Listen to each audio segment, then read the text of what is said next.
Assalamualaikum warahmatullahi wabarakatuh. Perkenalkan, nama saya Devi Septiana Irianti. Saya di sini perwakilan dari kelompok 11 yang beranggotakan Audia Nova dan Febri Anggraini dengan tema pengolahan dan pemanfaatan hasil penilaian. Kemudian saya akan menjelaskan pengertian penilaian pendidikan.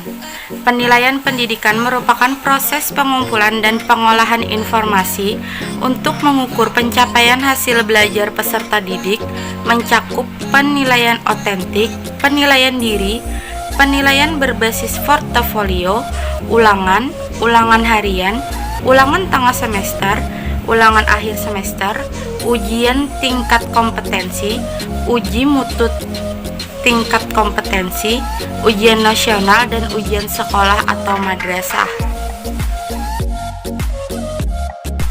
Pengolahan nilai kelas atau pengolahan nilai raport. Kurikulum 2013 yang menekankan pada pembelajaran berbasis aktivitas, penilaiannya lebih menekankan pada penilaian proses baik pada aspek sikap, pengetahuan dan keterampilan yang diperoleh melalui tugas dalam situasi sebenarnya yang dikenal dengan nama penilaian autentik.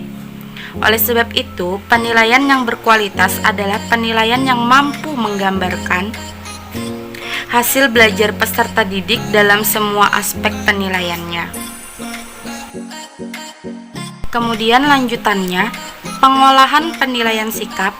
Penilaian sikap dilakukan dengan cara merencanakan indikator sikap yang akan diamati sesuai dengan karakteristik proses pembelajaran yang akan dilakukan. Guru kelas mengumpulkan data dari hasil penilaian sikap yang dilakukan oleh guru mata pelajaran lainnya. Kemudian merangkum menjadi deskripsi, bukan angka atau skala. Pengolahan penilaian pengetahuan.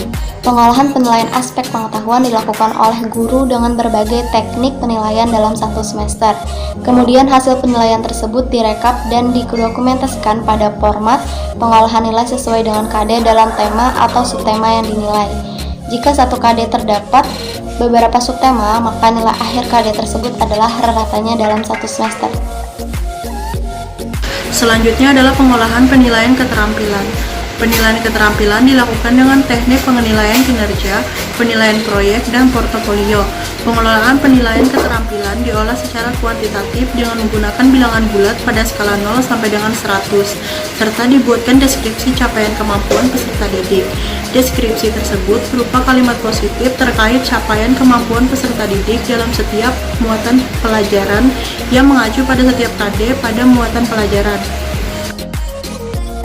Selanjutnya, pemanfaatan hasil penilaian. Hasil penilaian ini dapat bermanfaat bagi yang pertama, peserta didik. Pelaporan hasil belajar merupakan cerminan prestasi dan kondisi selama ia melakukan kegiatan belajar. Kedua, orang tua peserta didik. Pelaporan hasil belajar merupakan cerminan prestasi dan kondisi hasil kerjasama antara pihak orang tua dan sekolah dalam mendidik.